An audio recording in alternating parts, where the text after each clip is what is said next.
Awakening with Brahma Kumaris. नमस्कार, welcome to awakening with Brahma Kumaris. Sister Shivani हमारे साथ हैं।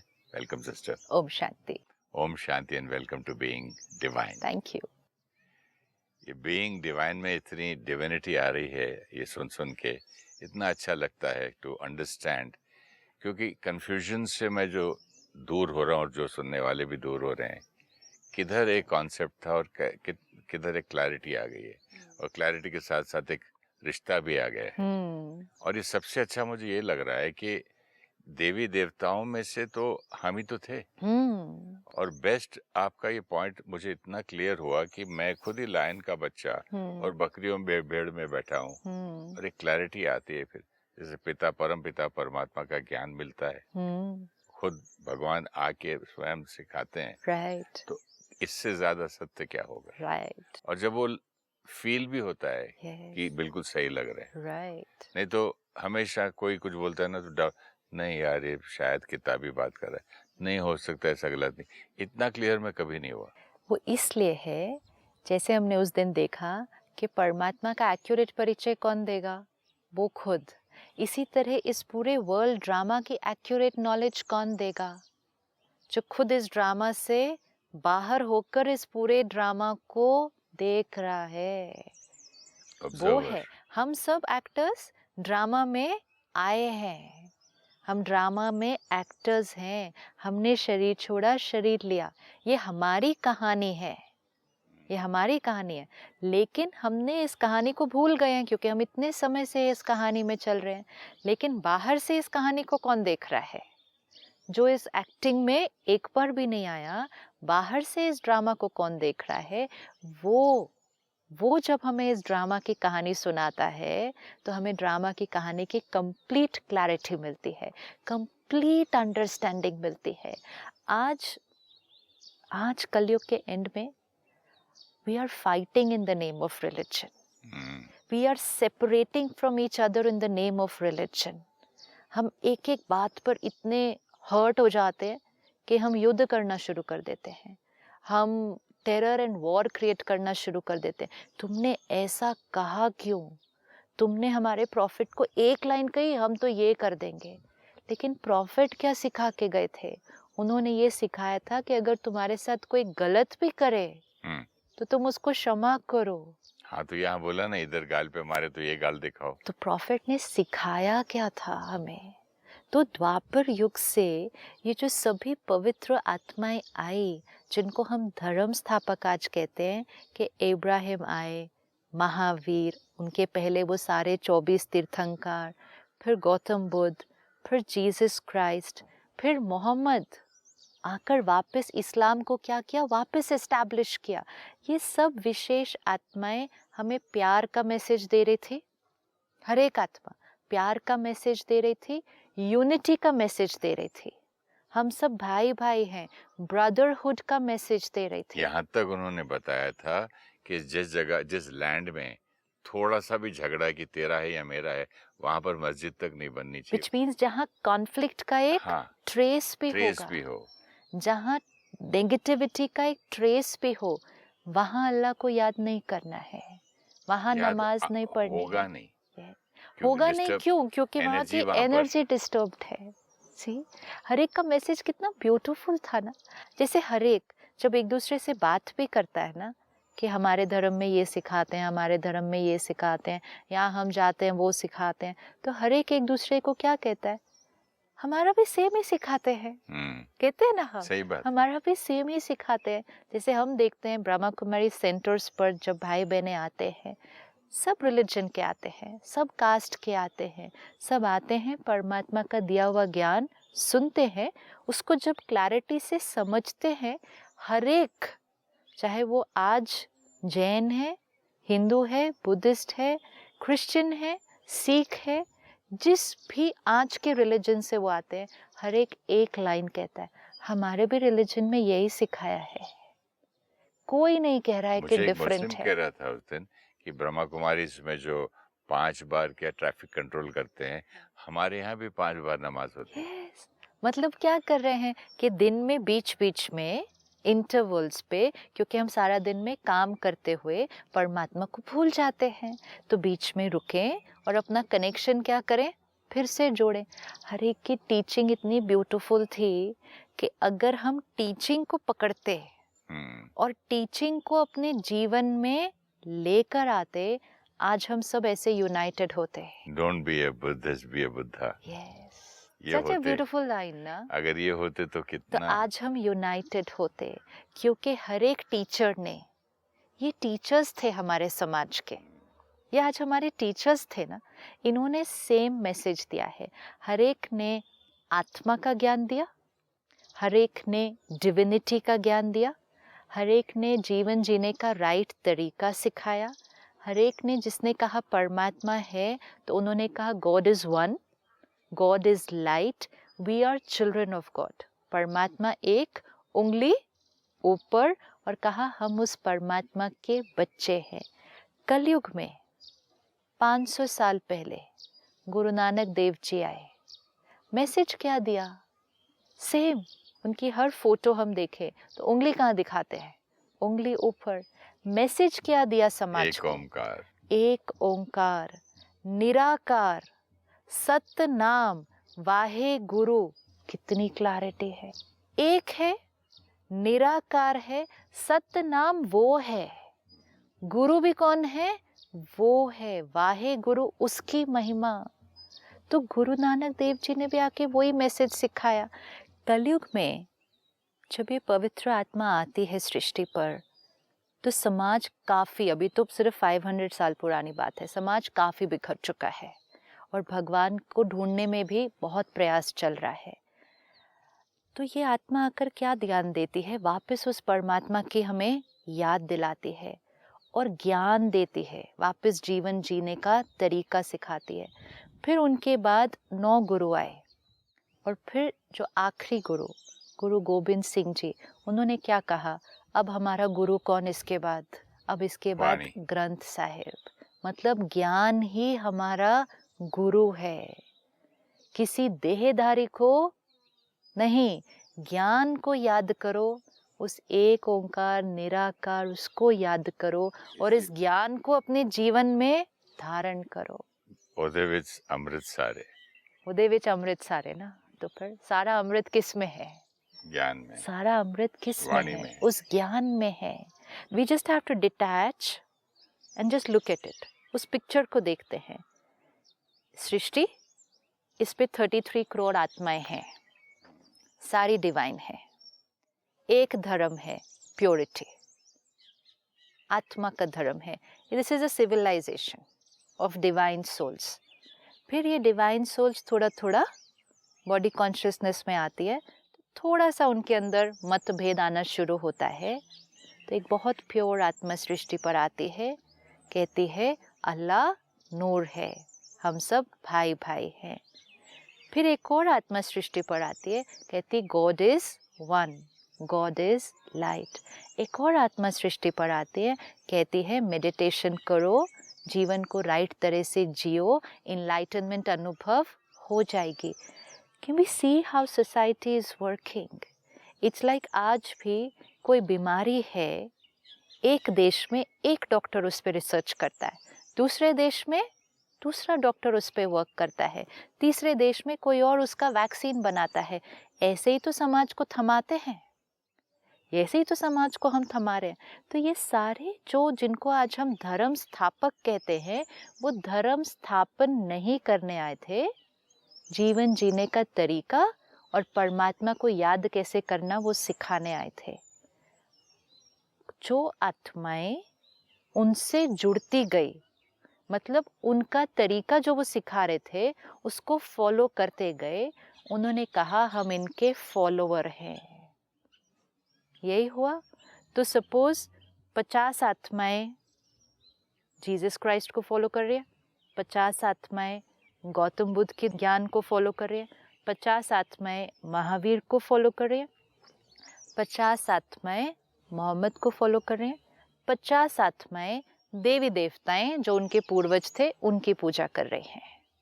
50 50 50 50 50, ये समाज है अभी। ठीक है, तो ये कहेंगे मैं इनको फॉलो करता हूँ, ये कहेंगे मैं, अभी इनमें उतना मतभेद नहीं होगा उस बात के ऊपर।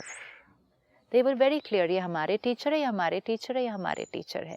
ज्ञान लेकिन सब सेम है, लेकिन समय कितना बीतता गया, इन विशेष आत्माओं ने भी शरीर त्याग छोड़ दिया। दिया, ज्ञान पास ऑन होता गया, लेकिन वो पवित्र आत्माएं, उन्होंने तो शरीर छोड़ दिया।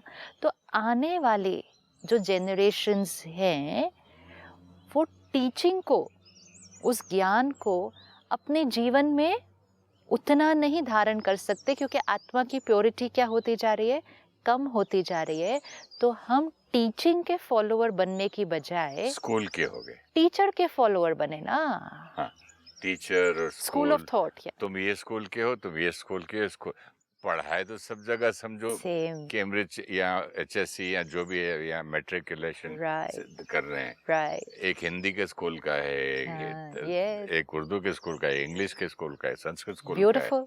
एम ऑब्जेक्टिव भी सेम थी, जैसे आपने कहा बोर्ड भी तो सेम था हाँ, तो सब। बाद में जाके सबको डॉक्टर ही बनना है, डॉक्टर ही समझो, बनना है, या हाँ, जो भी बनना है, एक जो भी कुछ राइट प्रोफेशनल बनना है, राइट, सब स्कूल से आके बन तो वहीं रहे हैं, वही रहे हैं। लेकिन तेरा स्कूल रॉन्ग है, तेरा टीचर रॉन्ग है, मेरा राइट है। यस, ये कब हुआ होगा, ये द्वापर युग में नहीं हुआ होगा, तुम्हारा रॉन्ग है मेरा राइट है, ये कलयुग में आया होगा।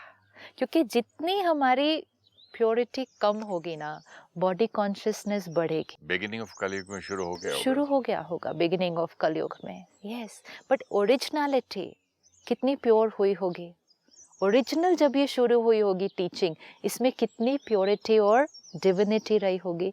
लेकिन धीरे धीरे टीचिंग से जुड़ने के बजाय हम टीचर से जुड़े। हमने कहा हम ज्ञान के फॉलोअर अगर होते ना, तो हम सब जुड़े होते और उस ज्ञान को अपने जीवन में ले आए होते। हमने कहा हम इनके फॉलोअर हैं, हम टीचर के फॉलोअर हो गए। और क्योंकि आप और मैं अलग अलग टीचर के फॉलोअर हुए, तो फिर आप और मैं क्या हो गए, अलग अलग हो गए। अगर हम दोनों टीचिंग के फॉलोअर हुए होते, तो हम दोनों क्या हो जाते, यूनाइटेड हो जाते। तो उस ज्ञान की वजह से भी हम यूनाइट होने की बजाय डिवाइड हो गए, only because we did not connect to the teaching. हर एक पवित्र आत्मा ने ये भी कहा कि इस सृष्टि पर एक बार पैराडाइज था।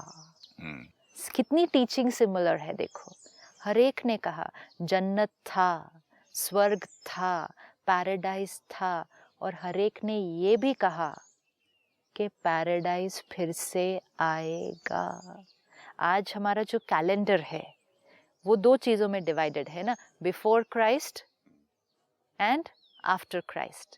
तो हम क्या कहते हैं, 3000 years बिफोर क्राइस्ट पैराडाइज था। मतलब कितने साल हुए, जीसस क्राइस्ट का भाई 5000 का साइकिल हो गया। 3000 साल पहले पैराडाइज था, आज हम 2016 में हैं, मतलब 5000 साइकिल पूरा हुआ, मतलब पैराडाइज फिर से आना है। हर एक ने ये भी बताया कि वो समय आएगा, कलयुग का एंड, उस समय पे उसको यहाँ आना पड़ेगा। जजमेंट डे आएगा, वो आके सबका खाता देखेगा, वो कब्र से निकालेगा, सबका खाता देखेगा। धर्म अति ग्लानि का समय आएगा, उस परमात्मा को इस सृष्टि पे आना पड़ेगा। डिफरेंट क्या बताया, सबका से बात तो यही है, जब जब धर्म की ग्लानि होती होगी है, मैं तब वो आऊंगा। क्यों वो सेम बात बताएंगे, क्योंकि वो बात सत्य है ना, वो बात सत्य है। और जिस आत्मा को वो सत्य बात याद है, वो आकर सबको बता रही थी कि परमात्मा एक है, ऊपर है, लाइट है, हम सब भाई हैं, ये जीवन जीने का तरीका है। हम पैराडाइज में थे, और जब हम जीवन इस तरह से जिएंगे, हम वापस पैराडाइज में जाएंगे। लेकिन उससे पहले कलयुग आने वाला है। Every religion is teaching the doomsday कहते हैं, डूम्सडे कहते हैं ना, सब सेम कहेंगे। Everyone is sharing the same thing. Today we just need to understand we are all learning the same thing. हमें जो बड़े हमारे सिखा के गए वो सेम बात सिखा के गए थे, और हम सबको मिलकर उस ज्ञान को अपने जीवन में अब धारण करके ऐसे होने की बजाय अब हम सबको वापस यूनाइटेड होना है, क्योंकि हम सब अलग अलग भाषाओं में जिस पैराडाइज स्वर्ग जन्नत को याद कर रहे थे, हम सबको मिलकर उस जन्नत को लेकर आना है ना। हम सब अगर युद्ध करेंगे, हम सब एक दूसरे को तकलीफ देंगे, हम सब एक दूसरे से भिन्न अलग होंगे, तो हम उस जन्नत को कैसे लेकर आएंगे? हमें लेकर आना है उसको मिलकर। उसके लिए war is not the solution. Divinity, today they are doing war just because they want peace. You can't get peace by having war. उसको भी नाम दे दिया होली वॉर। अपने अपने मन बुद्धि चलाना ना। जो ज्ञान मिलता है ना, वो ज्ञान जब पास ऑन होता जाता है तो उसका जो मीनिंग होता है वो मीनिंग डाइल्यूट हो जाता है। और जितना हम बॉडी कॉन्शियस होंगे, हम उस मीनिंग को फिजिकल लेवल पर देखेंगे। हम उस मीनिंग को फिजिकल लेवल पर देखेंगे। आज हम सीखते हैं कि जो युद्ध के मैदान में शहीद हो जाएगा वो स्वर्ग में जाएगा। कौन से युद्ध के मैदान में शहीद होकर स्वर्ग में जाएंगे? यहाँ जो युद्ध चलता है विकारों का और दिव्यता का, उसमें दिव्यता जब जीतेगी तब हम स्वर्ग में जाएंगे। इस तरह से ये वाला वॉर करके थोड़ी स्वर्ग में जाएंगे। ये वाला वॉर करके हम कौन से कर्म कर रहे हैं? स्वर्ग कैसे आएगा? अंदर जब हम सोल कॉन्शियस होंगे तो हमें समझ में आएगा ज्ञान सारा किसके लिए था? आत्मा के लिए था। आत्मा के लिए था कि ये आत्मा को करना है ये सब कुछ। लेकिन द्वापर के एंड में और कलयुग में हम बॉडी कॉन्शियस इतने हो गए, हमने उस ज्ञान को भी कहाँ यूज किया? सारा फिजिकल। उसको फिजिकल में देखना शुरू किया। यही वो समय है द्वापर की स्टार्टिंग से जब हमारे धर्म शास्त्र लिखे गए सारे। हर एक ने लिखा। हमारे पास आज कुरान है, बाइबल है, श्रीमद् भागवत गीता है, द धामा है, सब कुछ है। ये सब क्या था? कलयुग में आए तो हमारे पास गुरु ग्रंथ साहिब है। ये सब हमारे को क्यों मिला? ज्ञान, ताकि ज्ञान एज इट इज हमें मिल जाए। लेकिन वो हमारे लिए जो इंटरप्रेट कर रहे थे, फिर हम उसको कैसे समझ रहे थे, फिर हम उसको कैसे जीवन में यूज कर रहे थे, उसमें कभी कभी उस ज्ञान की क्या हो गई? ओरिजिनलिटी डाइल्यूट हो गई। अब जो आपने पिछली बार कहा कि सतयुग त्रेता युग में अगर सब संपूर्ण आत्माएं थी तो फिर असुर कहाँ थे? ये अभी तक मैं सोच रहा था कि इसका आंसर ही नहीं मिला। इसका आंसर अब आएगा ना। अब हम द्वापर युग में आए, ठीक है? आप अपने आप को देखें। Just put yourself into Dwapar Yug. अपने आप को द्वापर युग में रखें।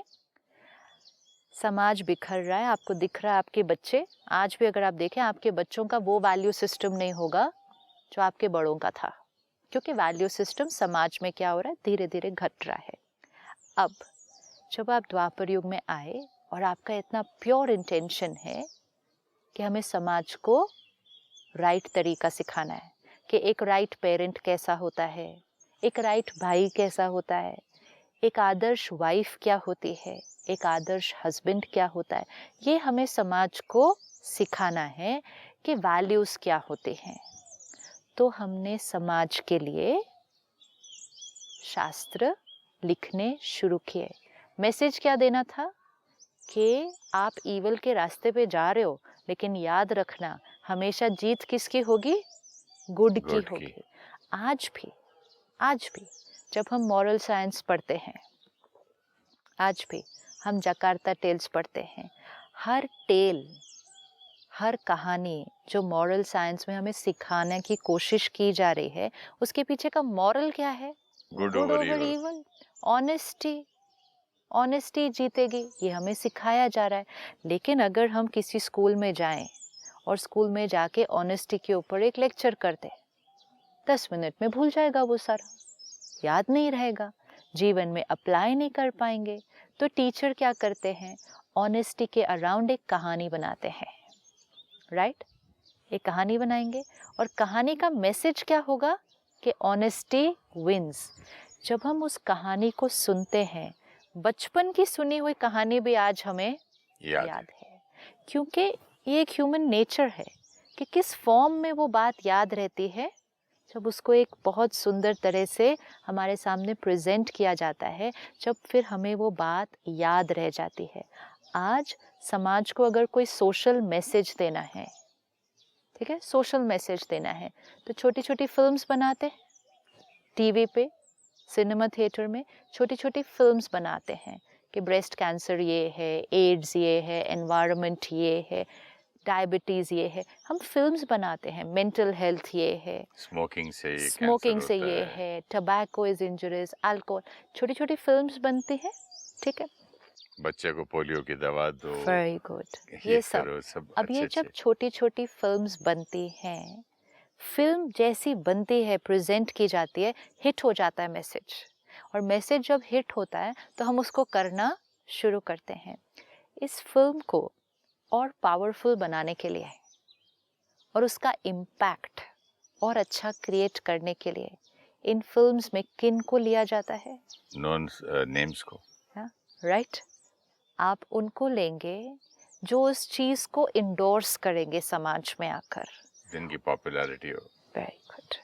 तो जब कोई पॉपुलर उस चीज को इंडोर्स करते हैं तो वो मैसेज हमारे को ज़्यादा हिट करता है, इसीलिए उनको लिया जाता है।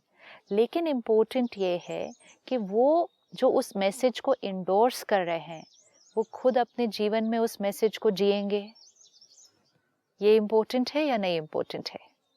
राइट, जो उस मैसेज को इंडोर्स कर रहा है, they have to live that message in their life. अगर आपको दिखे कि उनके अपने जीवन में, सपोज आपने कहा टबैको, अल्कोहल, कोई इंडोर्स कर रहा है कि tobacco is injurious, do not smoke, it causes cancer, वो छोटी फिल्म में वो सेलिब्रिटी, वो एक्टर आते हैं, मैंने वो फिल्म देखी, मुझे मैसेज भी ठीक लगा, लेकिन मैं बाहर गई और मैंने उनको ही देखा वो लेते हुए, तो वो मैच नहीं करेगा बिल्कुल भी। तो इसलिए इंडोर्स भी कौन करेगा?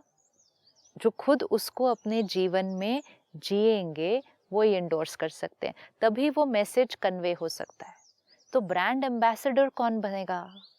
जैसे मेरा बेटा WHO में एंटी स्मोकिंग में है, तो एक सिगरेट बनाने वाली कंपनी ने इनको अवार्ड दिया था कि doing good for the country and for humanity.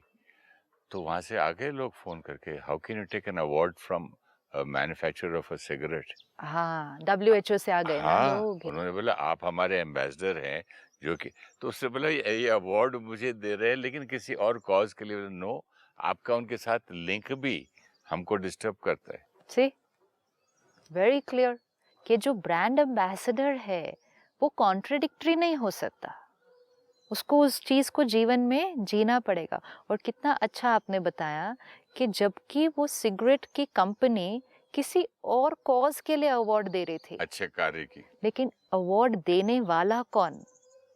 वो सिगरेट की कंपनी। तो आप नहीं ले सकते, मतलब आप उस चीज से कनेक्शन भी नहीं रख सकते जिस चीज के अगेंस्ट आप प्रमोट कर रहे हैं। कितना क्लियर है, कितनी क्लैरिटी है।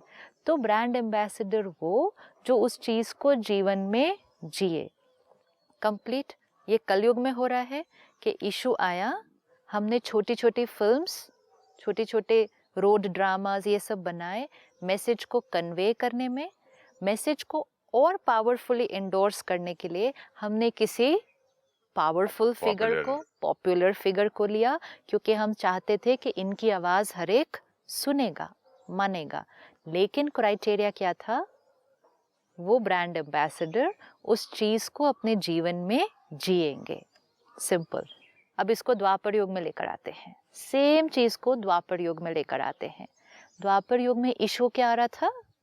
रिश्ते थोड़े से बिखर रहे थे, थोड़ा सा ग्रीड आ रहा था, थोड़ा सा मैनिपुलेशन आ रहा था। बहुत विशेष आत्माएं, ऋषि मुनि, संत आत्माएं, महात्माएं इन छोटे छोटे इश्यूज को एड्रेस करना शुरू किया। बेस्ट तरीका कैसा था बताने का? कि उस इशू को बहुत सुंदर तरह से स्टोरी फॉर्म में कन्वे किया जाए ताकि सुनने वाले को एक बारी में वो मैसेज याद हो जाए अच्छी तरह से। ठीक है, तो उस तरह से मैसेज को लाना था। हर एक का मैसेज क्या था? Good over Evil. इवल। द्वापर युग में सोचे, अपने आप को रखें, आप डायरेक्टर हैं। जैसे आप कलयुग में एक छोटी सी अभी फिल्म बना सकते हैं, आप द्वापर युग के स्टार्टिंग में जाएं और एक छोटी सी फिल्म बनाएं। इशू आप दे रहे हैं रिश्तों में, एक आदर्श हस्बैंड कैसा होता है, आदर्श वाइफ कैसी होती है, एंड फैमिली क्या होती है। जब आप ये कर रहे होंगे तो जैसे कलयुग में आपके जो पॉपुलर फिगर जिसको आप लेंगे इंडोर्स करने के लिए, वो आज के हमारे एक्टर्स, स्पोर्ट्स स्टार, इनको लेते हैं। द्वापर युग में हमें बहुत पॉपुलर, जो उस मैसेज को जीवन में जी रहे जिएंगे, थे, who were known for their purity and righteousness and and divinity. तो द्वापर युग में वो पॉपुलर फिगर्स कौन होंगे?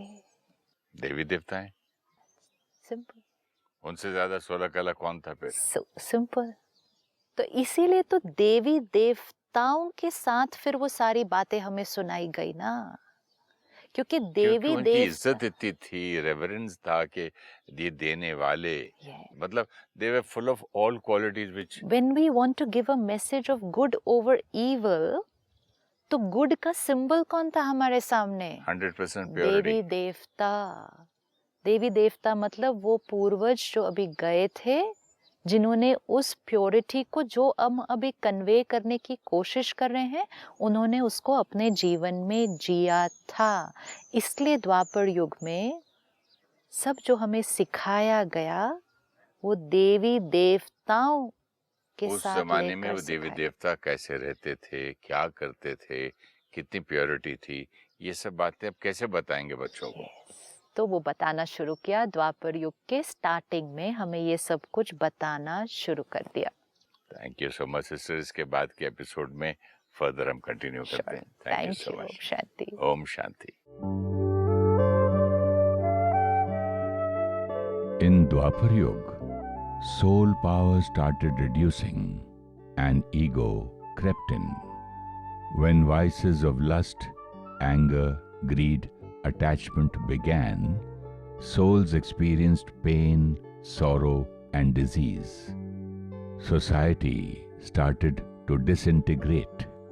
To save humanity from pain, divine souls started to give the message of God and a pure lifestyle. Abraham, Mahavira, Gautam Buddha, Jesus Christ, Muhammad came from the soul world and gave the message of God and the right way of living. God is one, God is light, God is truth. We are all children of God. The message of universal brotherhood was given by all the divine prophets. Their intention and teachings were to help souls to return to their original divinity and live in harmony. Their teachings were the same. If we had connected to their teachings, we would have all been united. We connected only to the teacher and thought we are different, and we got divided. Prophets and saints gave us the message that there was paradise on earth. They also shared that God will descend in this world to purify us and create paradise again. They taught us love and unity, but today we are waging wars in the name of religion. If you wish to discuss your problem or have a question to ask or want to know your nearest Raj Yoga Meditation Center, write to us on awakening@pmtv.in or call us on 099 99 559 660. Om Shanti Om.